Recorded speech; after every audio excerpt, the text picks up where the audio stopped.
यदा यदा हि धर्मस्य ग्लानिर्भवति भारत अभ्युत्थानम् अधर्मस्य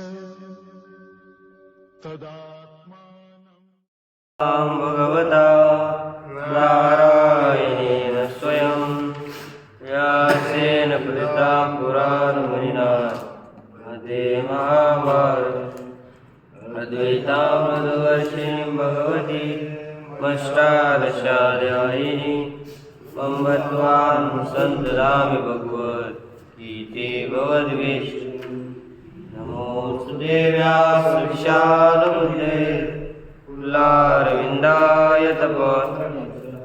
येन त्वया भारततैलपूर्णः प्रज्वालितो ज्ञानप्रदीप प्रपन्नपारिजाताय सूत्रवैत्रेकपाणये ज्ञानमुद्राय कृष्णाय गीतामृतदे नमः।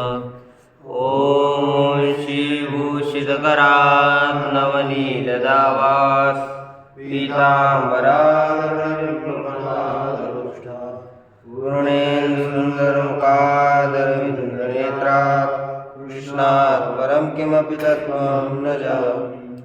ज्ञानेशं नामदेवं च एकनाथं तथैव च तुकारामं तथा वन्दे वारकरी परम्परा। आदिनाथसमारम्भान् श्रीज्ञानराजमध्यमान् अस्मदाचार्यपर्यन्तां वन्दे आदिनाथं च मत्स्येन्द्रं गोरक्षं कैनिं तथा निवृत्तिं ज्ञानदेवं च योगं वन्दे श्री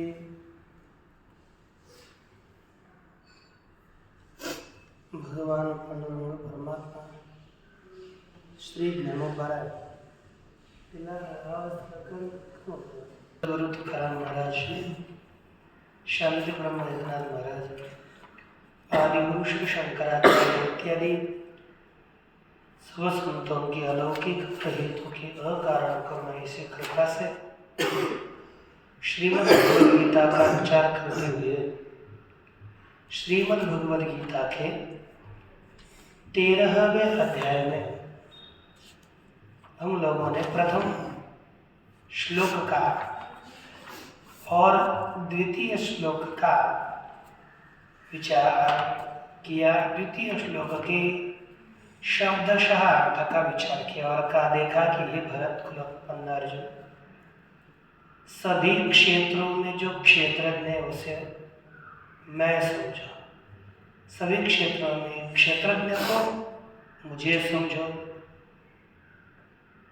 जो क्षेत्र और क्षेत्रज्ञ का ज्ञान है वही ज्ञान मुझे मान्य है। तो इससे जो क्षेत्रज्ञ जीवात्मा है वह मैं समझो, अर्थात क्षेत्र को देह को जानने वाला जो क्षेत्रज्ञ है वो भगवान है, भगवद रूप है। अर्थात जीवात्मा और भगवान इन दोनों में किसी भी तरह का भेद नहीं है, अभेद है। इसकी प्रतीति इस क्षेत्रज्ञं चापि मां विद्धि सर्व क्षेत्रेषु भारत इस पद से प्रतीत होती है। इसी को सुन करके पूर्व पक्ष जीव और परमात्मा में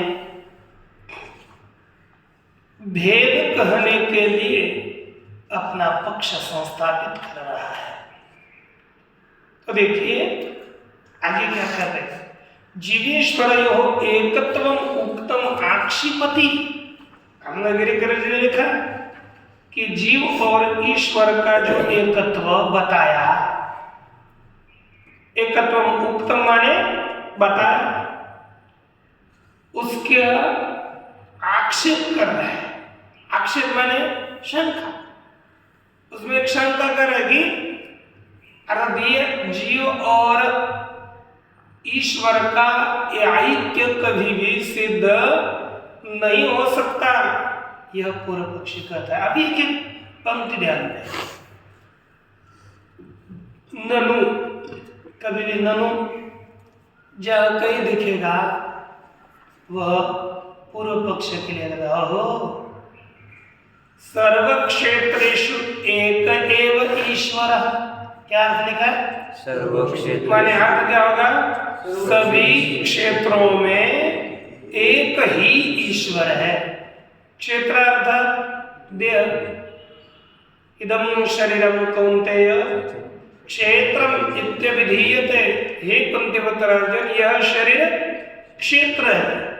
तो उन्हीं क्षेत्र सर्व क्षेत्रेषु माने सभी क्योंकि आपको अर्थ आना चाहिए इसलिए बोलना। किसमें? सभी क्षेत्रों में एक एव ईश्वर। क्या अर्थ हो गया? सभी क्षेत्रों में एक ही ईश्वर है। न अन्य तद व्यतिरिक्त भोक्ता विद्यते। सभी क्षेत्रों में एक ही ईश्वर है। न अन्य ईश्वर नहीं है। तद व्यतिरिक्त क्यों? अन्य तद व्यतिरिक्त, अन्य माने दूसरा, तद व्यतिरिक्त, तद माने ईश्वर, तद्वत का अर्थ क्या देना है? ईश्वर, व्यतिरिक्त अर्थ भिन्न, दूसरा ईश्वर से भिन्न। भोक्ता पीछे का न लाओ, आगे विद्यते के साथ जोड़ो, न विद्यते। तद व्यतिरिक्त भोक्ता न विद्यते, ईश्वर से व्यतिरिक्त भिन्न भोक्ता नहीं है। यदि चेत है ना, भोक्ता विद्यते चेत,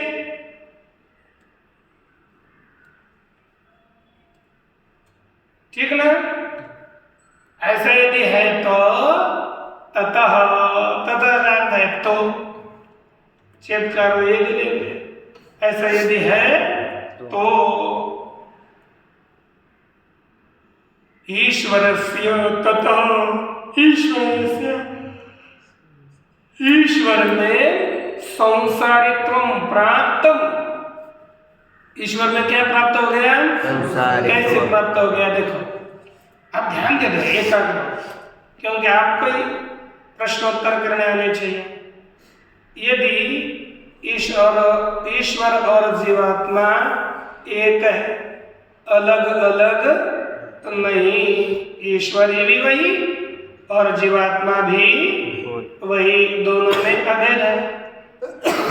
और ईश्वर से अतिरिक्त तो कोई भोक्ता नहीं है, तो कौन भोक्ता हो गया? ईश्वर। और जो कर्ता भोक्ता होता है वो कौन होता है? परमात्मा तक संसारी। देखो, आप कुछ काम गलत करते हो तो गलत काम किया तो फल किसको मिलता है? आपको। तो उस फल का भोक्ता कौन हो गया? तो भोक्ता आप परमात्मा हो कि जीव हो? जीव न। ईश्वर भी यदि भोक्ता है तो वह भी कौन होगा जाएगा? देखो, ईश्वरस्य संसारित्व ईश्वर में प्राप्त होगा। यदि एक है ऐसा मानोगे तो देखो कैसी समस्या है। ईश्वर और जीव एक मानेंगे तो ईश्वर जीव एक होने के बाद जैसे जीव भोक्ता वैसा ईश्वर भी भोक्ता होगा। भोक्ता होने से संसारी होगा। जैसे जीव संसारी वैसे ईश्वर भी संसारी। अथवा देखो आगे, ईश्वर व्यतिरेकेण वा संसारिणः अन्यस्य अभावात् संसाराभाव प्रसंगः। वो क्या बोलते हैं महाराज? ईश्वर में संसार होता नहीं है और दूसरा जीव में संसार है, बोलते जीव अतिरिक्त है ही नहीं। क्या कहा? ईश्वर में संसार है क्या? नहीं, ईश्वर में संसार नहीं है और ईश्वर से अतिरिक्त संसारी जीव नहीं है। दोनों का भी, ईश्वर में भी संसार का खंडन किया तो क्या जीव में संसार होगा? तो कहते जीव भी नहीं है, ईश्वर से अतिरिक्त तो संसारी जीव नहीं है। तो क्या दोष आ जाएगा? लोक में अनुभव्य जो संसार है जिसका हम अनुभव करते हैं, ऐसे अनुभव के योग्य जिसका नित्य निरंतर हम लोग अनुभव करते हैं, ऐसे संसार के अभाव की प्रसक्ति होगी। संसार नहीं है, ऐसे एक दोष आएगा ना। अब हो सकता है तो ईश्वर में अथवा जीवात्मा में, उन दोनों में भी रहने वाले संसार का अभाव बता दिया तो किसी में भी संसार की सिद्धि नहीं होगी। वही कह रहे हैं ईश्वर व्यतिरेकेण, अर्थ क्या होगा रे? ईश्वर से अतिरिक्त कौन? संसारिणो अन्यस्यो, अन्य से संसारिणः, अर्थात दूसरे संसारी का अभावात, अभाव होने से क्या दोष आएगा? संसाराभाव प्रसंग। क्या दोष होगा? संसार का अभाव, माने संसार के, बोलो अभाव का प्रसंग होगा। अर्थात ये दोष आएगा, संसारी जीव का अभाव होने की आपत्ति आएगी।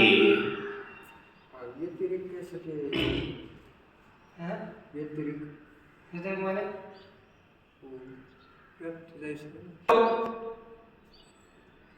तच्च उभयम अनिष्टम, तच्च उभयम माने वह दोनों भी अनिष्ट है।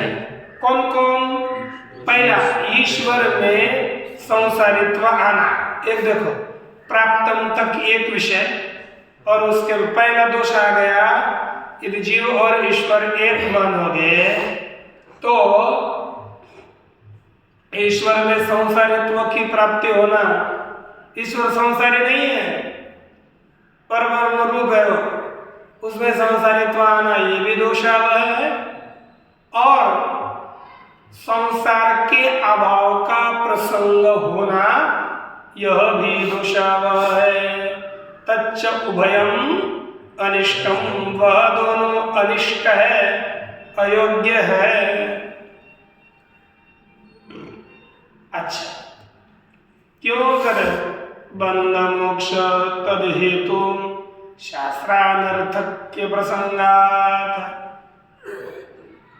क्या किसका अनर्थक्य का प्रसंग होगा?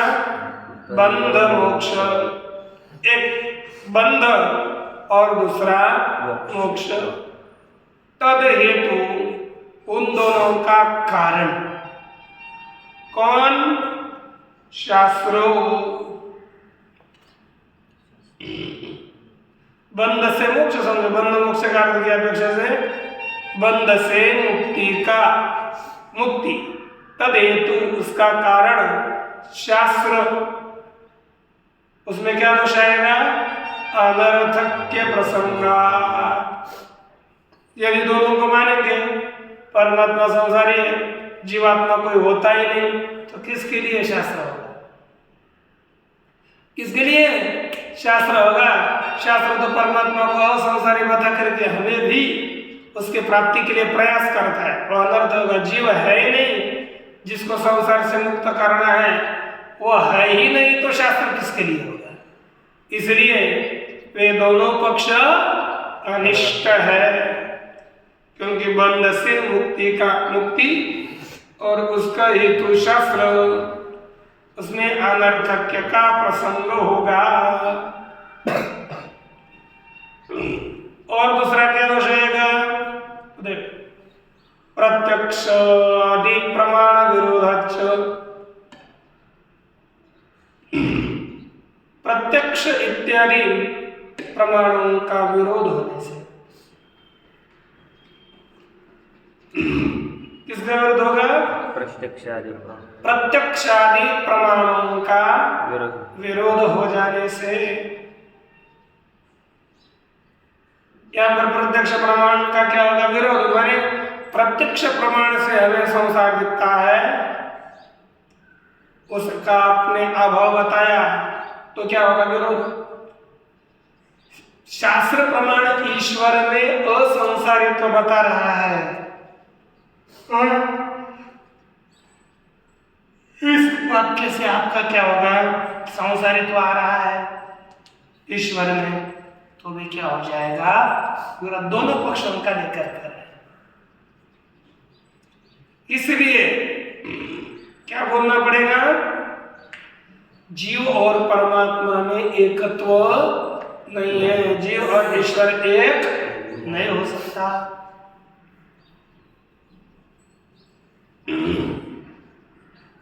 प्रत्यक्षेण तावत् सुख दुख हेतद हेतु लक्षण संसार उपलब्धते। वही स्पष्टीकरण कर रहे हैं कि प्रत्यक्षेण माने बोलोगे प्रत्यक्ष प्रमाण से, प्रत्यक्ष प्रमाण है इसलिए प्रमाण बोल सकते हैं हम।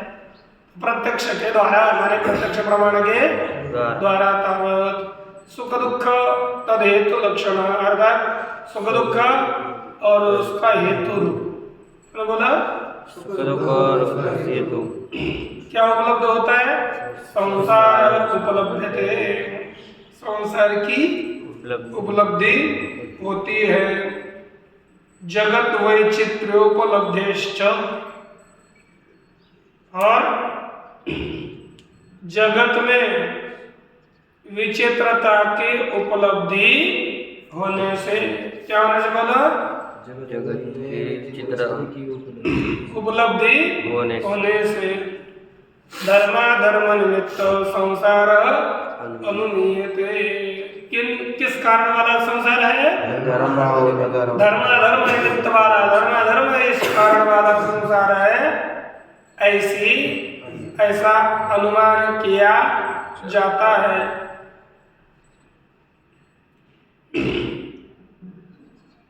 और ये जो हमने बताया सर्वम एतद् अनुपपन्नम, ये सभी अनुपन्न है, असिद्ध है। कब?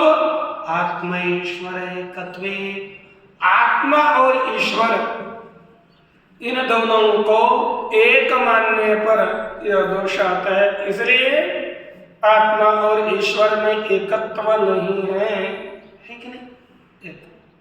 एक बताते हैं, देखिए न ज्ञानाज्ञानयोः अन्यत्वेन उपपत्तेः। क्या शब्द है?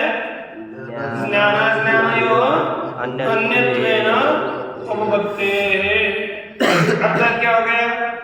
ज्ञान और अज्ञान में अन्य माने भिन्न, अन्यत्व माने भेद, तेन कर दो। अब आपने से करना है, ज्ञान और अज्ञान में क्या होने से? भेद होने से उपपत्ति। इस सभी व्यवहारों की सिद्धि हो जाएगी। उपपत्ति है माने सिद्धि होने से, ऐसा करना। ज्ञान और अज्ञान में भेद होने के कारण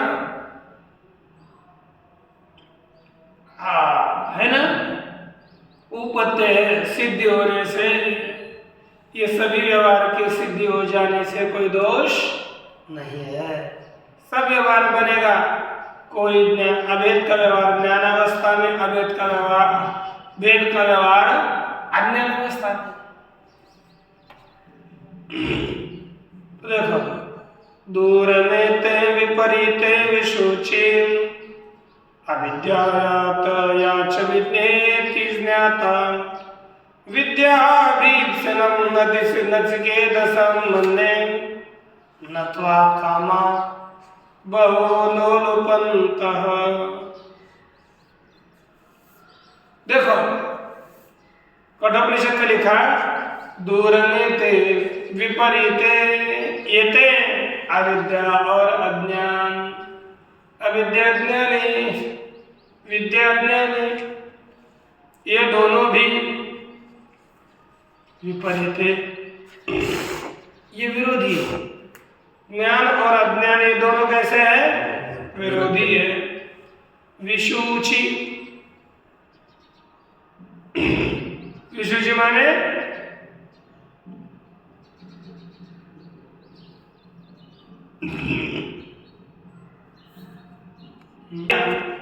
विपरीत है, अतिशय विरुद्ध। और विषूची मार्ग, विषूची माने मार्ग है, ये विरुद्ध मार्ग है। कौन? विषूची का अर्थ है मार्ग।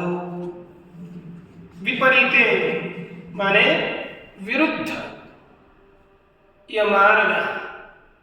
अविद्या या च विद्येति ज्ञाता, अविद्या और विद्या यह जो जाना जाते हैं ना, वे अतिशय विरुद्ध परस्पर विरोधी मार्ग है। तथा च तयोर विद्या विद्या विषययोः फलभेदोऽपि विरुद्धो निर्दिष्टः। तथा उसी प्रकार तयोः माने उन दोनों में, विद्या विषययोः, उन दोनों में अर्थात विद्या और अविद्या के विषय में फल भेदोपि विरुद्धो निर्दिष्टा। क्या बताया गया? फल भेद भी विरुद्ध दिखाया गया है। जैसे मार्ग विरुद्ध है, वैसे उनका फल भेद भी विरुद्ध है। देखो आप बताओ, अविद्या का फल क्या है? संसार। और विद्या का फल क्या है? मोक्ष। और अविद्या कैसी है? अंधकार रूपी। और विद्या कैसी है? प्रकाश रूपी। जैसे स्वयं भी विरुद्ध है और उनका फल भी विरुद्ध है। देखो उनके फल भेद का भी निर्देश किया। श्रेयश्च प्रेयश्च मनुष्य में तो संपरित्य विविनक्ति धीरा, श्रेयो विधीरो विप्रेयसो वृणीते मंदो यो प्रेयो मंदो योगक्षेमाद् वृणीते। क्या लिखा?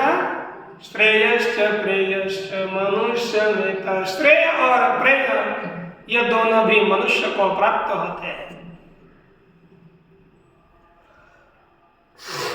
उन दोनों का विचार करके तो संपरित्य विविनक्ति धीर, बुद्धिमान उन दोनों को प्राप्त करके विचार कर लेता है।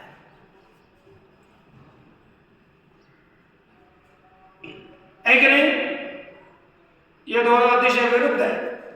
तो देखो विद्या विषय श्रेय, विद्या का विषय क्या है? श्रेय। श्रेय माने मोक्ष हो। प्रेयस्तु अविद्या कार्यम, प्रेय माने प्रिय वस्तु। यह किसका कार्य है? प्रेय। जो अच्छा लगे उसको प्रेय करते हैं। जैसे आप लोगों को निद्रा अच्छा लगती है ना, सोना, तो उसको क्या कहते हैं? प्रेय।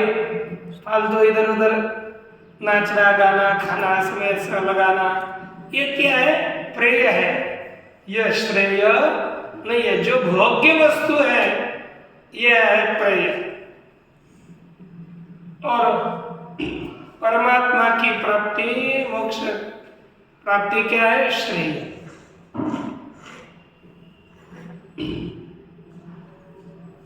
तथा च व्यास, उसी प्रकार व्यास जी ने भी कहा कि दो मार्ग है।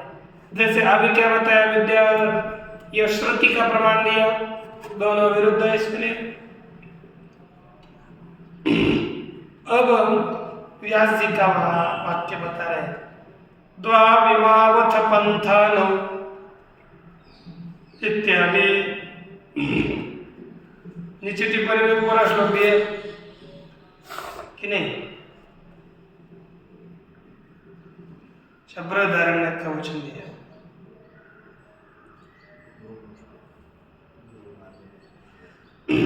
द्वाविमावथ पंथानम, अथ इमौ द्वौ पंथानौ, दो प्रकार के मार्ग हैं। कैसे? भोग मोक्ष प्रापक दो मार्ग। एक मार्ग भोग देने वाला और दूसरा मार्ग मोक्ष देने वाला। हमें क्या प्राप्त करना है इनमें से? मोक्ष। तो हमें कौन सा मार्गदर्शन करना चाहिए? मोक्ष के मार्ग का अवलंबन करना चाहिए। भले ही आज प्राप्त हो नहीं तो कभी कभी प्राप्त हो, साधना में तो रहना पड़ेगा।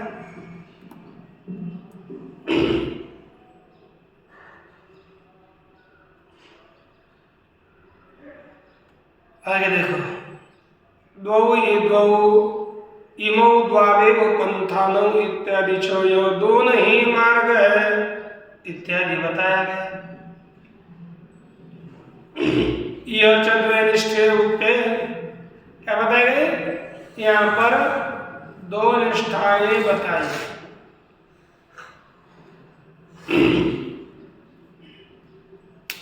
अविद्या च सहकार्येण विद्यया हातव्या इति। क्या बताया? अविद्या किसके सहित? देखो अन्वय करना है। विद्या कार्येण सह अविद्या हातव्या इति। करो इसका अर्थ। विद्या के द्वारा, कार्येण समाने कार्य के साथ क्या, किसका त्याग करना चाहिए? अविद्या हातव्या, अविद्या का त्याग करना चाहिए। इति माने ऐसा। श्रुति स्मृति न्यायेभ्य अवगम्यते। इसके द्वारा क्या होता है? श्रुति स्मृति इत्यादि न्यायों से यही ज्ञात होता है कि अविद्या का त्याग करना चाहिए। ठीक है ना? मेरे श्रुति से सिद्ध होता है तो किस से सिद्ध हो रहा है? देखो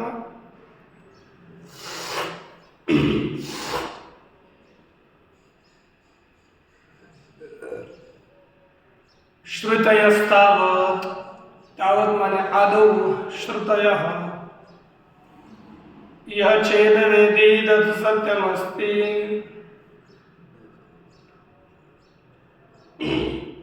न चेदिहा वेदिन महति विनष्टि। ईशावास्य में देखिए, न उपनिषद में कहा गया कि यह छेद अवेदित, ध्यान देना वाक्य ध्यान बहुत है। यह माने, देखो टीका आपने जो है ना भाष्य का प्रकाश, उसी 97 पेज में दूसरा पैराग्राफ नीचे है, श्रुति दर्शयति, उसके बाद लिखा दूसरी पंक्ति में इह का अर्थ जीवदशायां जन्मनेति वा। क्या लिखा है? जीवदशायां, म्हणजे इह का अर्थ है इसी जिंदा रहते हुए, अथवा जन्मनी, इह अर्थात इस जन्म में। अवेदित से आत्मस्वरूप को, देखो अवेदित का अर्थ कर ब्रह्म जानियात चेत, ब्रह्म को जान लिया तो फिर क्या है? अत सत्यम,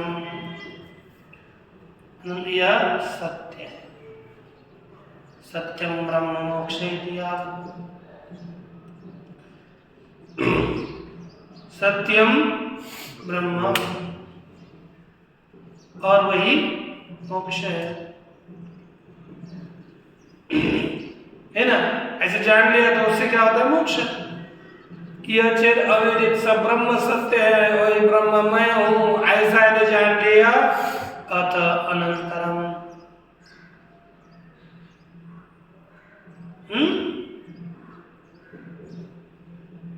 सत्यमस्ति, सत्य है। ब्रह्म स्वरूप को जान लिया तो क्या हो गया? सत्य है।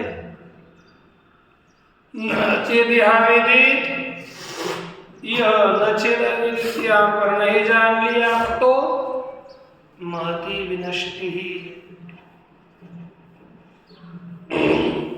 महान विनाश है। अहं तम एवं विद्वान् अमृतयः भवति। तम एवं विद्वान, उसको अर्थात आत्मस्वरूप को एवं इस तरह से जानने वाला पुरुष क्या होता है? यह अमृतः भवति, यहाँ पर क्या होता है? अमर हो जाता है, माने मुक्त भवति। लिखा है सब, ठीक है। तम परमात्मा नमेव आत्मा भेदेन विद्वान्, उसी परमात्मा को आत्मा के अभेद रूप से जानने वाला पुरुष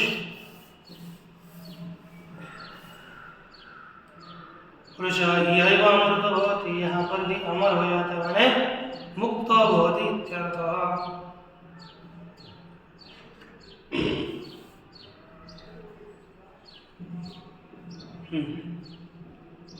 और भी लिखा नान्यः पंथा विद्यते अनाय, इस मोक्ष के प्राप्ति के लिए अन्य अयनाय माने मोक्षाय, अन्य पंथा न दूसरा मार्ग नहीं है। और क्या है? श्रुति आनंदम ब्रह्म न विद्वान न भवेति कुतश्चनेति, आनंद ब्रह्म को जानने वाला किसी से भी डरता नहीं है। इति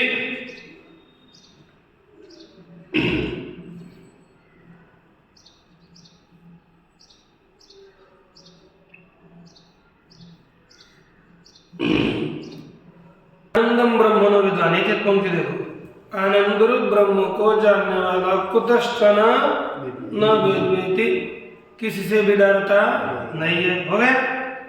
अविदुषस्त्व, अभी तक जो बताया ना विद्वान का बताया, लेकिन अविद्वान को अब अविदुषस्तु, परंतु अविद्वान को अथ तस्य भयं भवति, उसको भय होता है, द्वैत से भय होता है। अविद्यायाम अंतरे वर्तमान, अर्थ क्या होगा? अविद्या के बीच में रहने वाले,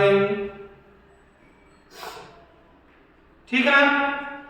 अविद्यायाम अंतरे वर्तमान स्वयं धीरा पंडितम मन्यमाना दंद्रम्यमाना पर्यन्ति मूढ़ा अंधेनैव नीयमाना यथा अंधा।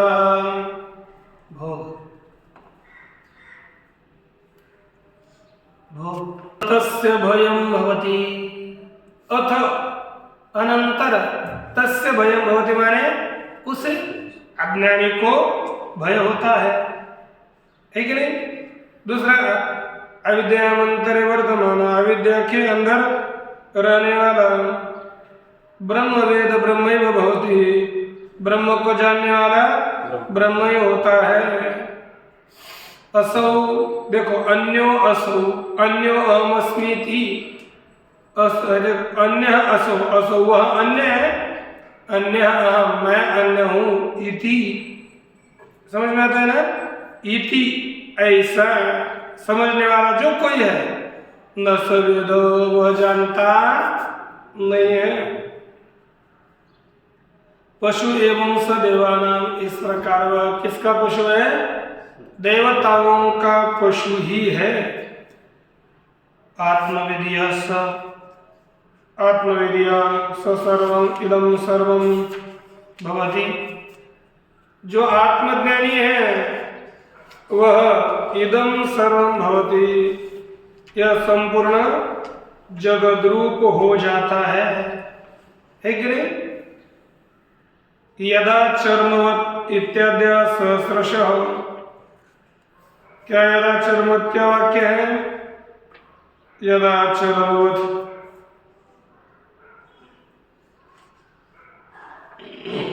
विष्टिशन्ति मानव, ऐसा कुछ है। तो ये अनेकों स्मृतियां हैं, श्रुतियां बताई और स्मृति भी है। श्रुति अर्थात वेद के वाक्य और स्मृति अर्थात गीता इत्यादि स्मृतियां उनके वाक्य। जैसे अज्ञानेन वृतं ज्ञानं तेन मुह्यन्ति जन्तवः। अज्ञानेन ज्ञानम अवृतम, अज्ञान के द्वारा ज्ञान आच्छादित हुआ, उससे तेन जन्तवः मुह्यन्ति, उसके कारण जीव मोहित होते हैं। यही तयोजितः सर्गो येषां साम्ये स्थितं मनः, येषां मनः साम्ये स्थितं तैः यहैव सर्गः जितः। जिनका मन समत्व ज्ञान में स्थित है, उन्होंने यहाँ पर ही स्वर्ग को जीत लिया। हो गया कि नहीं? आने पूर्वक येषां मनः साम्ये स्थितं तैः यह एव सर्गः जितः। जिसका मन समब्रह्म में साम्य में स्थित है, उन्होंने यहाँ पर भी जगत को जीत लिया। समम पश्यन् हि सर्वत्र इत्यादि, सब जगह पर समत्व को देखता हुआ, न्यायतश्च, और न्याय के अनुसार भी, सर्पं कुशाग्राणि तथोदपानं ज्ञात्वा,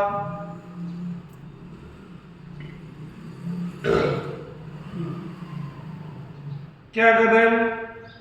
कुशाग्राणि सर्पान् तथा उदपानं ज्ञात्वा मनुष्याः परिवर्जयन्ति।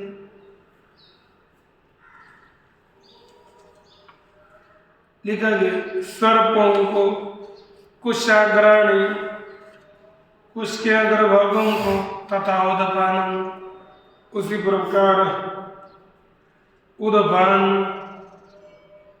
इनको जान करके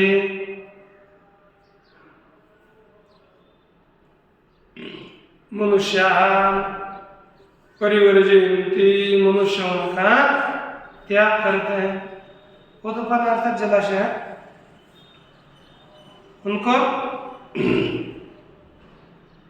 जलाशय उनका त्याग करके करते हैं। अज्ञानतस्तत्र पतन्ति, अज्ञान के कारण उसमें कोई गिरते हैं। केचित् ज्ञाने फलं पश्येता विशिष्टम्, कोई ज्ञान में रहते, ज्ञान में पढ़ते, फलम पश्येता विशिष्टम्, उस दोनों का फल जैसा था उसको समझ लो। विशिष्ट फल है ना, ज्ञान का फल मुक्ति है, अज्ञान का फल संसार में गिरा है। तो इसका फल अच्छी तरह से समझो। ये कहा तथा च देहादिषु आत्मबुद्धि अविद्वान राग द्वेषादि प्रयुक्त धर्मानुष्ठान कृत जायते म्रियते चिति गम्यते। तथा च और उसी प्रकार देहादिषु आत्मबुद्धि, देहादियों में आत्मबुद्धि है जिसकी ऐसा अविद्वान अज्ञानी पुरुष राग द्वेषादि प्रयुक्त, राग और द्वेष इनके द्वारा प्रेरित किया हुआ वह जीव धर्मानुष्ठान कृत, क्या कैसा वह धर्म और अधर्म का अनुष्ठान करने वाला, जायते म्रियते चैत्य गम्यते, उत्पन्न होता और मरता ऐसा जाना जाता है। जो अज्ञानी है वही उत्पन्न होता और मरता है, ज्ञानी देह व्यतिरिक्त आत्मदर्शन, देहादियों से व्यतिरिक्त आत्मा है ऐसे समझने वाले। राग द्वेषादि प्राण अपेक्ष धर्म प्रवृत्ति उपशमात, किनका?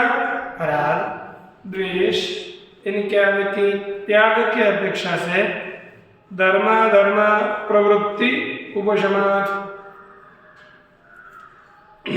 धर्म और अधर्म की प्रवृत्ति शांत होने से मुच्यन्ते इति मुक्त हो जाते हैं।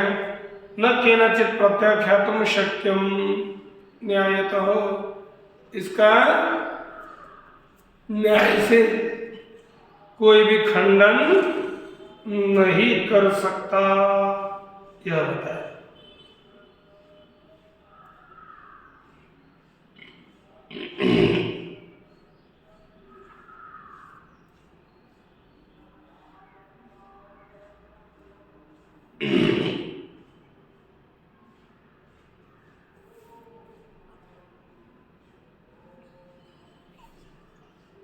सती वहां पर ऐसा होने पर क्षेत्रज्ञस्य ईश्वरस्य एव सतः, क्षेत्रज्ञ रूप जो ईश्वर है वो क्षेत्रज्ञ ईश्वर होता हुआ ही अविद्याकृतोपाधि भेदतः, अविद्याकृत कौन है? उपाधि। उस अविद्याजन्य कृत माने जन्य अविद्याकृत उपाधि के भेद से संसारित्वम इव भवति, वो कैसा हो जाता है? संसारी की तरह होता है। यथा देहाध्यात्मत्वम आत्मनः, क्या होता है? आत्मा को किम रूप मानते हैं? देहादि रूप मानते हैं, देह को ही आत्मा समझते हैं। सर्व जंतूनां ही प्रसिद्धो देहादिषु अनात्मसु आत्मभाव निश्चितः अविद्या। सभी जंतु जीवों में प्रसिद्ध है कि देहादियों में, देहादि अनात्मा में आत्मभाव, देहादि अनात्मा को आत्मा समझ करके है ना, ये निश्चय अविद्याजन्य निश्चय हम जानते हैं। यथा स्थानों पुरुष निश्चय, वैसे पुरुष में स्थानों में एक पेड़ का खूंटा है, अरे भूत देखा, पर बाद में कहा अरे भूत नहीं, ये तो स्थान है, लकड़ी का खूंट है, तो जाकर देखता है तो हाँ ये लकड़ी का खूंट है, ऐसा ज्ञान हो जाता है कि नहीं? तो स्थानों में जो पहला आता किसी को क्या हो जाता है? जैसे स्थानों को पुरुष समझना वो अविद्याजन्य है, और स्थानों को स्थाणु समझना ये ज्ञानजन्य है। देखो दर्शन, यथा स्थाणु पुरुष निश्चय, स्थानों को पुरुष समझना यह अविद्याजन्य है। न च एतावता पुरुष धर्म स्थानो भवति, ऐसा स्थानों को पुरुष समझने से एक लकड़ी को समझ में आ रहा ना, एक स्थाणु था, लकड़ा था, अपन रास्ते में जाते समय अरे पुरुष देखा, चोर तो नहीं है, इधर देखते रहते हैं, वो तो पेड़ का स्थाणु है, बोलते बाद उसकी निवृत्ति होती है। लेकिन जब स्थाणु का ज्ञान हो रहा था तब उस स्थाणु में पुरुष के धर्मों का आरोप नहीं होता था। स्थाणु धर्मो वा पुरुषस्य, अर्थात स्थाणु का धर्म भी पुरुष में न आता था। तथा न चैतन्यम धर्मो देहस्य, इसलिए चैतन्य देह का धर्म नहीं है। देह धर्म वा चेतनस्य, अतः चेतन का देह भी धर्म नहीं है। सुख दुखम आत्मकत्वादि ही आत्मनो न युक्तो अविद्या कृतत्वा विशेषात्, तथा सुख दुखम आत्मकत्व इत्यादि आत्मा में युक्त नहीं है। क्यों? अविद्या कृतत्व विशेषात्, अविद्या जन्यत्व की साम्यता होने से सुख दुख भी मोह इत्यादि भी आत्मा में आत्मा की नहीं है। जैसे जरा मृत्युवत, जरा और मृत्यु की तरह। यदि जरा और मृत्यु ये आत्मा के नहीं होते देहादि, वैसे ही ये भी इस आत्मा के नहीं, ये हमें समझना चाहिए। इसके पश्चात का विचार